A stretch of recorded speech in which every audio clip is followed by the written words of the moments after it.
So let my life be the proof of your love. Let my love look like you and what you're made of. How you lived. Tonight we're going to hopefully be finishing up this series on the family. And so it's going to be in a way kind of a summary of what we've been before. And, we've covered husband, wife before God, husband, wife before each other, parenting, the children, teenagers. We've covered a lot of material. So just know that, tonight may be a lot of information, and we'll try to field as many questions as possible because, like I said, it's going to be like a review. Tonight I'm going to focus on giving you kind of like a grip, a handle on parents and their goals and what's needed and so forth. So this is the way, last time we talked about types of parent or types of parenting styles, and you see there on the left-hand side, a dutiful parent, an enmeshed parent, an indulgent parent, and a detached parent. And if you remember the chart we talked about the last time, it looked like this. And if you want to kind of get a handle of all that it is, go back to the message to look at the whole thing. And so this is 4 quadrants, the vertical and the horizontal axis there. And the vertical is the responsiveness of the parents to the children, right? And that's the vertical one, and the horizontal is the involvement. So some parents are not involved at all, and so there's a deficiency on the left-hand side. And some parents are not very responsive. That's the bottom. There's a deficient response. Other parents on the other extreme, on the top side, parents that are very responsive, excessively responsive to their children. And then to the right, they're super involved, excessively involved with their children. And we're creatures of extremes, right? So we have all these extremes. And it creates a certain style of parenting and certain effects on the children. And they grow up and they have these certain characteristics. And sometimes we see this with the firstborn, with the youngest. Those are generalizations, not all the time. The second-born and the middle child and all this, you have these various characteristics. So tonight we went over some of that the last time we were here. And tonight I'm going to go kind of over the same thing again, but in a different way. If you see on the upper left, this is the dutiful parent. If you might remember that, the dutiful parent. And then we're going to go to the right, upper right, the enmeshed parent. And then to the indulgent parent, see right there, and then to the detached parent. And so when we go to the next slide then, this is the one that we started off with, this one, you see on the left-hand side. And so we're going to go kind of clockwise on the axis that you saw. We saw the dutiful parent, and then we're going to go clockwise, the 4 different types. And what we're going to do is this. We're going to look at the parental goals, the parental vision, that how is the parent seeing and what is needed, or what could be of help is a better way to look at it. So the parental goal, what's the parent trying to achieve when they're dutiful or enmeshed or indulgent or detached? Well, what's the parent trying to achieve? And then the parental vision, what's the parent seeing? How are they seeing things? And then what's actually needed to deal with some of these characteristics? All right, so again, the dutiful parent, we said this parent feels like they have to do this. They're not really from their heart, no, I have to do this, so they're very dutiful. And the way they deal with their children is, you got to do this, you got to do this, you got to do this. And so what's the parental goal? Control over the child. So they're super controlling. They've got to be in everything, every word they say. the way they comb their hair, the way they everything. That's the parental goal, to have control over the child, over everything, right? Very legalistic, very hard, dutiful, like military type. And so sometimes there's parents like, and by the way, remember I said also that it's not clear cut. Putting this way is kind of way of getting handles on how people parent, how it goes. But a parent that's very dutiful can change over to being mashed, be super responsive, detached, and parents are all over the place. These are just handles that we can get, right, on how parents parent. So in a dutiful parent, control over the child, that's the parental goal. What's their vision? The parent only sees bad strategies. Wrong child, wrong child, wrong child. I mean, everything is wrong, right? And because the parent is dutiful, they're supposed to create these kids that are perfect, and they better not make a mistake, and very militaristic-like or judgmental-like, and do's and don'ts and that type of thing. They want to control the children, and all they see is bad strategies, wrong strategies in the children. What's needed? Because the child starts growing up and the parent expects all these, characteristics because they work so hard to raise this child. And so teens have some major failure. Sometimes that's what's needed. So that the parent wakes up to, I don't have any control. I don't have any control, right? And sometimes that's what's needed to kind of explode things and change things. Because as long as the parent has control, they think, okay, I got this, and trying to force. And sometimes it's the father is doing that, or sometimes it's the mother is doing that. And if both father and mother are doing that, the child is doomed. I mean, they're on his back all the time. So, and again, just remember, I'll say that later. So that's the dutiful parent. The dutiful parent, again, is kind of detached and not really super involved with the child, but they're detached, but still they have to get them to do. Detached from their heart. They might be super involved with activities, having to do them exactly, but from their heart, they're not there. It's a detached parent. Then there's the enmeshed parent. The enmeshed parent now is super responsive and very involved. So what's the parental goal there? Keep child attached to the parent. The enmeshed parent has to have the child think the same, feel the same, make the decision the parent wants. It has to be just like this. And if the child varies a little bit, the parent like, oh no, I'm going to die. Oh no, we can't have this. But the parent is involved in everything. All the sports, all the movies, everything. And so there they are, right? So, and the goal is that the child never separates from the parent. Child keeps attached to the parent. That's an enmeshed style of parenting. What's the vision? Blind. The parents sometimes are blind to wrong strategies and longings, meaning the parent misses the heart of the child. They don't see that the child can get away with certain ways. They're just blind to strategies of how the child works and their own strategies. And they miss the deep longings of the heart. The child feels like I'm totally missed here. They might be super involved with me, but they're missing my heart. You see, that's the enmeshed parenting style. The goal is to keep the child attracted to the parent, and the parent is blind to the wrong strategies and longings of the child, and even of their own longings. The parent can be blind to that. All right. So what's needed?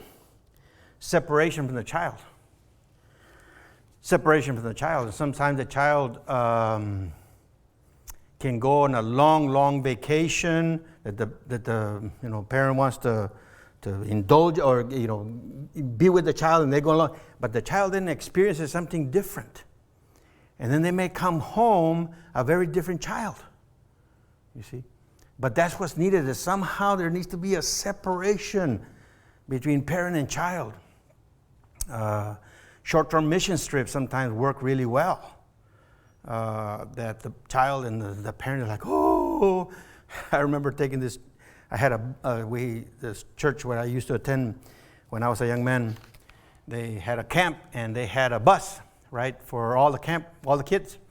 And one year I was the driver of the bus, and I was sitting there, and I could see some of the parents. Oh my goodness, for their children to go to camp without them. Oh, this lady cries out through the window. She's, honey, do you have your drugs? I mean, it sounded so funny. But they had to make sure that they had all the aspirin and Tylenol and everything, and Bengay or whatever they needed, because they couldn't even stand that the child was going to leave. So that's the enmeshed parent. Have to have the child here all the time, and the parent misses really the wrong strategies and the longings of the child. And so there needs to be a separation. Well, what about the indulgent parent? This is also very super involved, but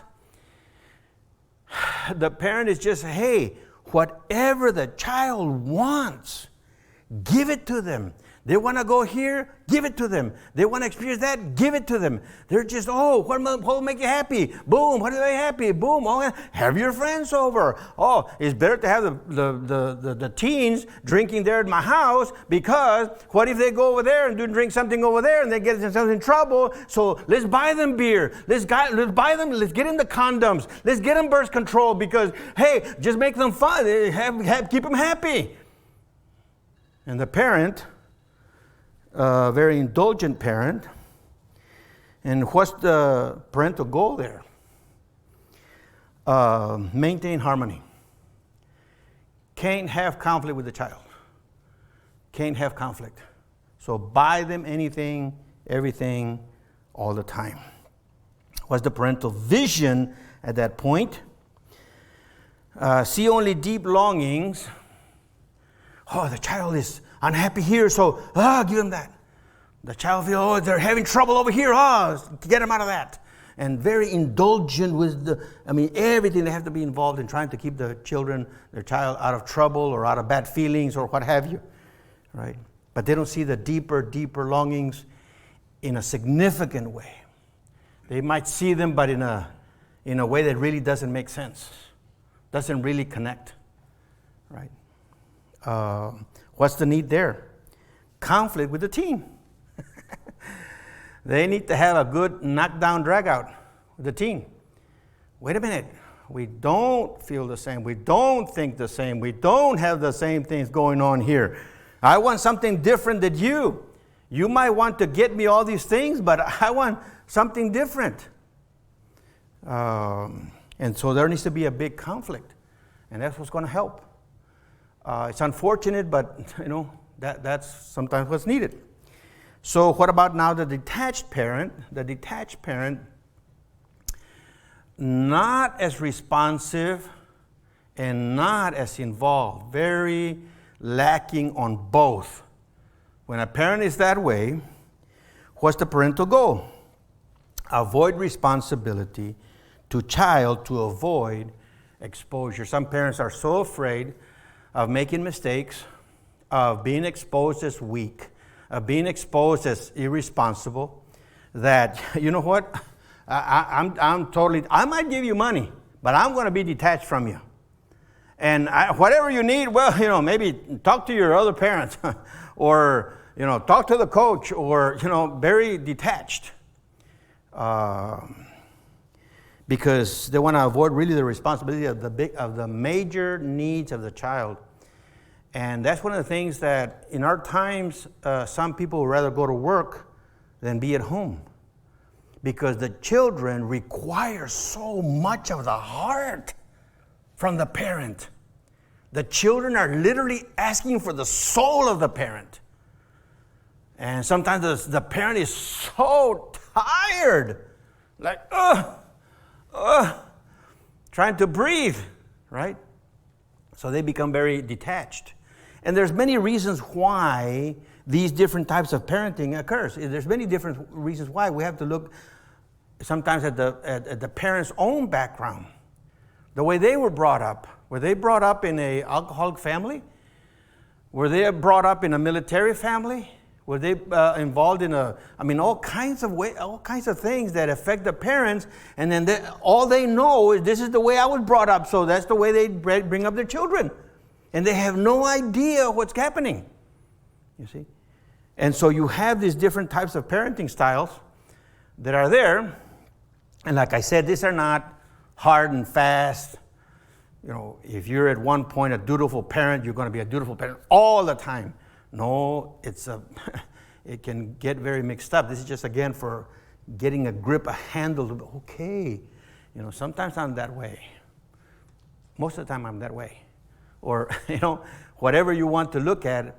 But the parental goal is that of being detached is avoid responsibility to child, to avoid exposure. That doesn't mean that the detached parent doesn't really sacrifice a lot. They might be sacrificing a lot, but they are detached internally. You know, I'll give whatever it takes, but there's no really heart-to-heart involvement. Then there's what's the parental vision with the detached parent? Blind to wrong strategies and legit longings. Again, there's a blindness to what's really going on inside of the heart of the teen, or even of themselves as well. And they don't see the wrong strategies either. What's needed under some of these circumstances? Crisis so big, parents must be involved internally with what's going on in the heart, you see. So, and that's what's needed. Now, how do we deal? Because we're going to have conflict. There's no way around conflict, right? Why do I say there's a guarantee? Why? Because we're all fallen. Parents are fallen. Children are fallen. We're all sinful. And at the same time, we all have these drives inside that I want to be important. I want to achieve something. I want to have my own say-so. I want to be my own person. I have my own feelings and so forth. And so when it's different than the parent, then there's going to be conflicts. And so there's no way around the conflicts. So, you know, what do we do? Here's another way of major kind of way to look at it. These are two on the both extremes. You see relational immaturity on the two sides, right? And then the middle, relational maturity. Some relational immaturity wants to avoid conflict if you look to the right, or create conflict if you look to the left. So some people just want to fight. Some teens just want to fight. Or the parents just want to fight. And that's the way it is. Or the teen just wants to avoid conflict at all costs. Whatever it takes, I will be in my room for 1,000,000 years. I won't talk to you. The parent will be, absent, because they don't want conflict. Avoid conflict. The middle is, you know what? Okay, there's going to be conflict, but let me work through it. Let me learn. Let me grow through the conflict. You see, and learning how to do that is not comfortable at times, right? But it's the way of life. It's the way of life, whether it's in the home, whether it's at work, it doesn't matter. The best thing is to learn how to grow, how to become more mature, how to become more effective as an agent of God through conflict, not absence of conflict, right? So that's what we have. So now, in a minute, after a little bit, I'm going to go through some things. I'm going to open it up for, interaction, questions that you may have. But let me summarize some of the major points that we've made through this whole presentation. Is several months now that we've gone through the family, I think. First of all, it's a never-ending learning and growth. So we need to be in the mode, a way of living, of growing, as I had already mentioned. Now, with that, we need to say, okay, we're all children of God. All human beings are children of God, meaning we're made in the image of God, in that sense, right? We're creatures by Him. And that means we are made in His image. We have dignity.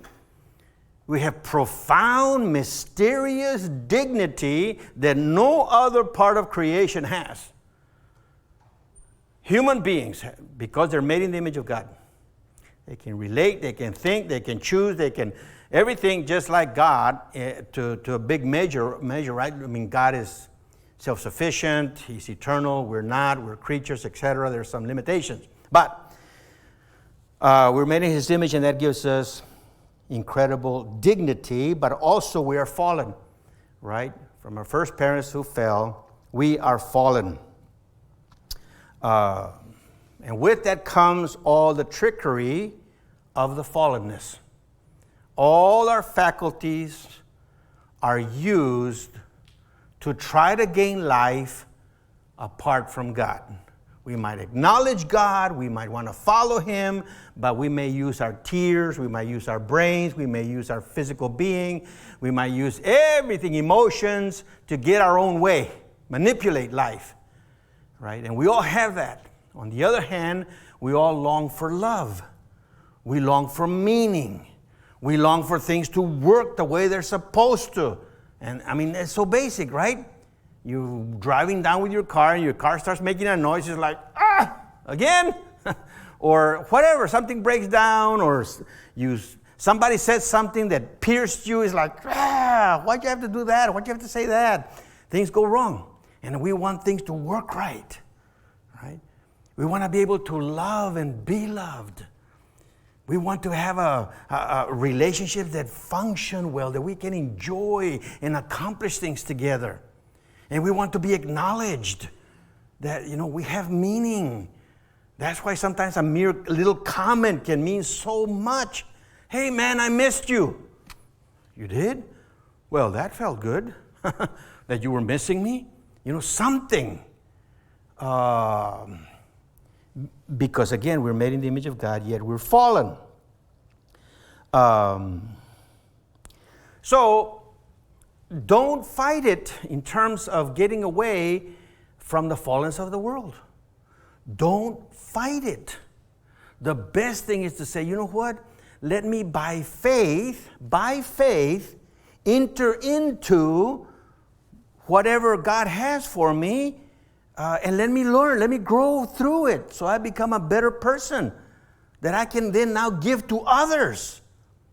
Right? So I want to look at a couple of passages. Ecclesiastes 1:13. Ecclesiastes 1:13 says this. And I set my mind to seek and explore by wisdom concerning all that has been done under the heaven. And it was a grievous task which God has given to the sons of men to be afflicted with. What does he mean? We are created in such a way that we are to be curious, to learn, to explore, to ask questions. That's our very nature. Whether you play music, whether you're in the medical field, whether you're a plumber, a business person, a pastor, we all have this internal curiosity to seek and to explore and to learn. And obviously that's in the midst of a fallen world, so don't fight it. Go with it and grow. Romans 8:20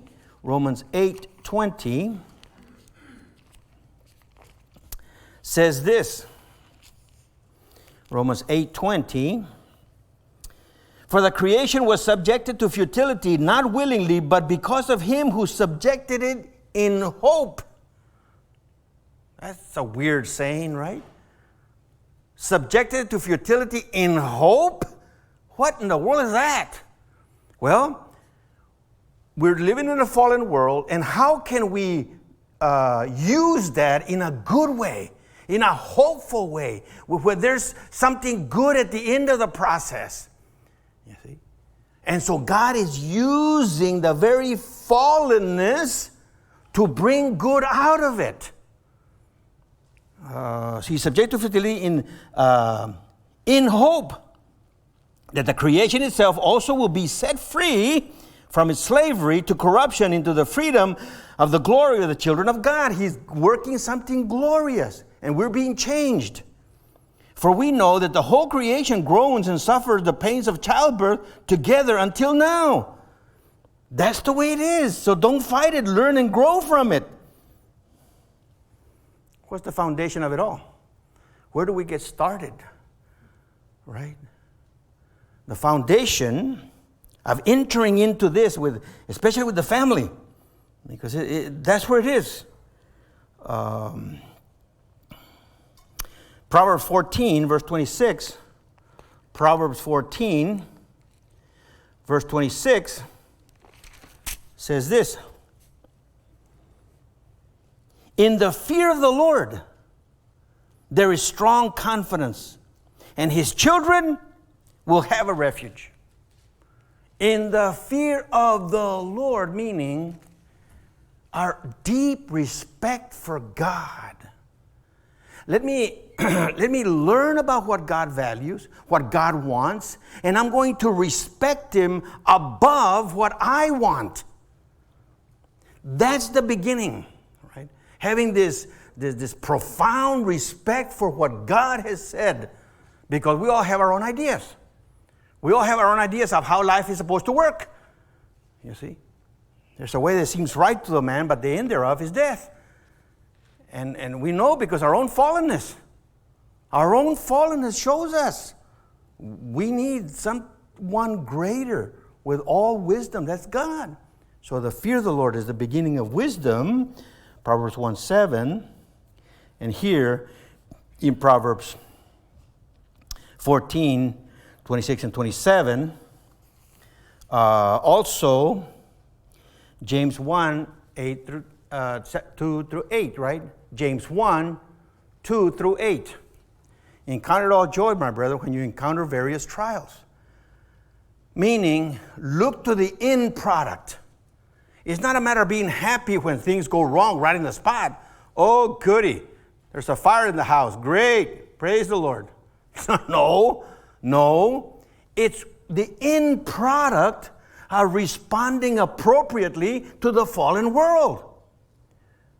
Responding properly, fearing the Lord, seeking wisdom, and he's ready to give us wisdom. He's ready. He really is the perfect parent. He longs to give us this wisdom that we need. You see? So the fear of the Lord, wisdom for the Lord. And then we don't do this alone. We don't do this alone. And that's a big problem in our days, right? Because I don't need anybody. You know all I need?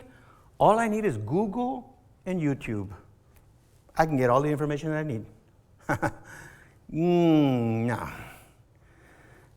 We live in a time that we can be self-sufficient. Or we think we can be self-sufficient. But no, we need community. Hebrews chapter 3.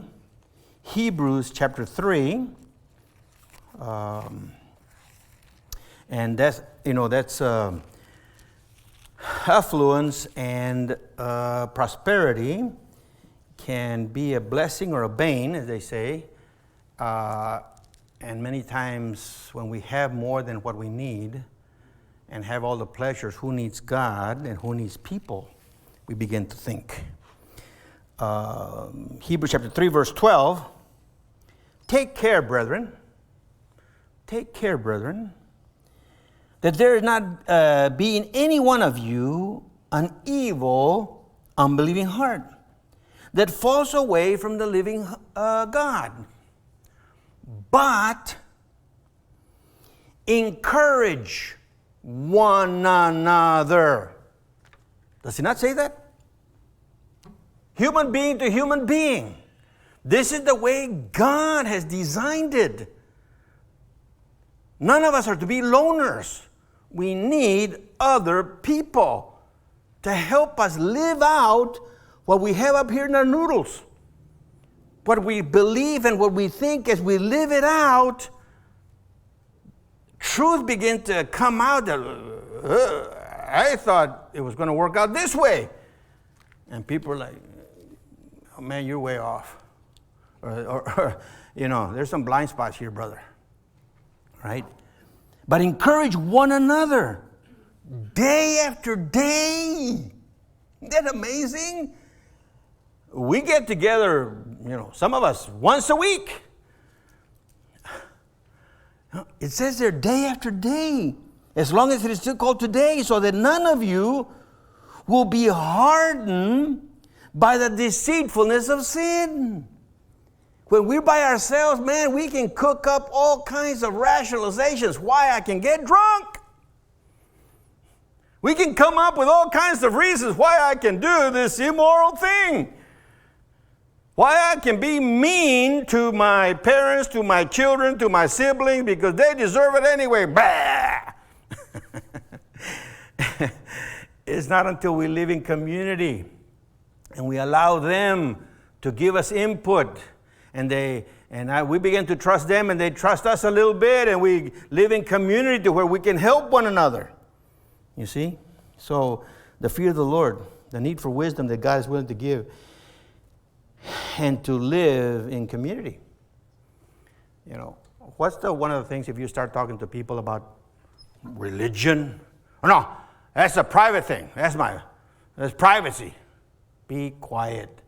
Privacy. My goodness, you're worshiping money. You're worshiping all over the place. What do you mean private? You're worshiping a body. You're worshiping whatever. Private. Anyway, we need community. We need community. And then in Genesis chapter 1, verse 26 and 28, what did God say? Let us make man in our image. Let him rule over the earth. Point. Human beings are going to be my viceroys, my representatives all over the world. They're going to represent me. That's how he created us, man and woman. So as we relate to one another, as we deal with creation, we can reflect him either more clearly or less clearly. And the biggest thing is how we relate to one another. How do I know that? Well, what do we know about the Bible, about God? God is Father, Son, and Holy Spirit. And how do they relate? By cussing and betraying one another? By taking vengeance of one another? No. Absolute holiness and love and truth, not lies. And when they deal like that in an absolute sense of truth and love and holiness, guess what? They are so united that they are but one God.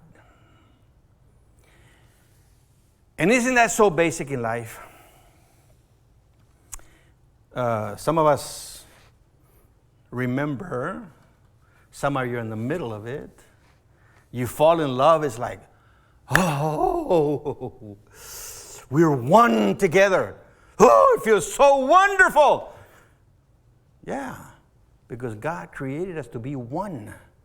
The problem is when that oneness is not based on truth. It's not based on holiness, right? It's not really based on love. You've heard me say this before. Man, every Friday night and every Saturday night, there's oneness in the bars.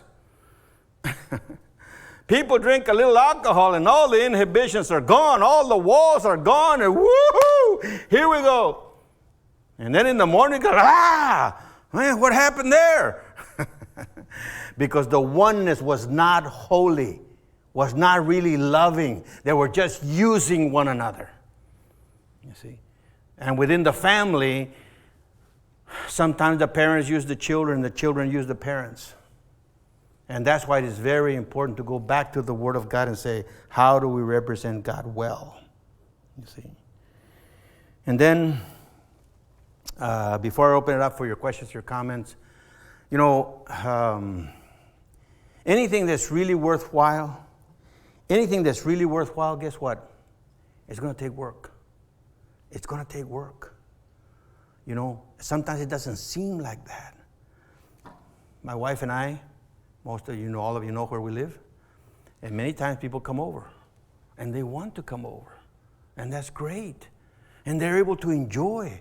I've seen when people come to our place and, you know, the little swimming pool we have there and all the kids are in there. And we worked hard to put that deck there. And I'm just like inside like, man, that feels so good. We did this for people to enjoy. They come and barbecue. It's like, yeah. But it was hard work doing all that. It was hard work to get that done. I'm telling you, from the very beginning when I started that pool, man, to say, you know what, I have this idea.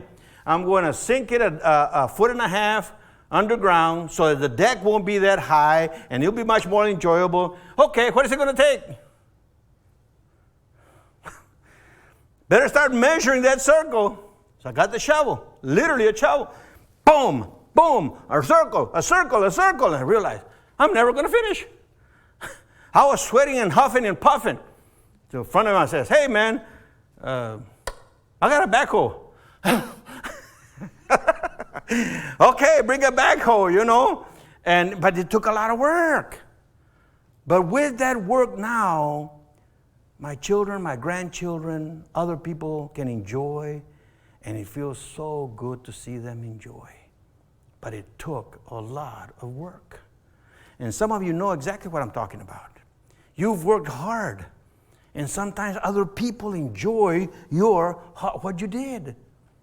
And it can be something very simple, right? Very simple. But when others enjoy what you've done, it's like, yeah. Well, you see, within the family, it takes hard work. Hard work. But man, you can build memories for the rest of the life. No. You can build memories into eternity. Into eternity. But to have those good memories, that's going to take hard work of love and trust. And failure and forgiveness and patience and loving people, making mistakes, and it's okay. God knows. God knows. You know, it's okay to admit, I've messed up. It's okay. You know, you've often heard me say, man, I'm no better than anybody else because I'm up here in this platform 3 feet above everybody else. Excuse me. I need the same grace as everybody else, you see. And so it's okay to admit, man, I have failed in parenting in this. I've failed as a son or daughter. But praise be to God, I can work through that. I can grow through that, you see. So that then I can love others and pass it on to others. See? The family, God's greatest gift to the earth. Families. So let my life be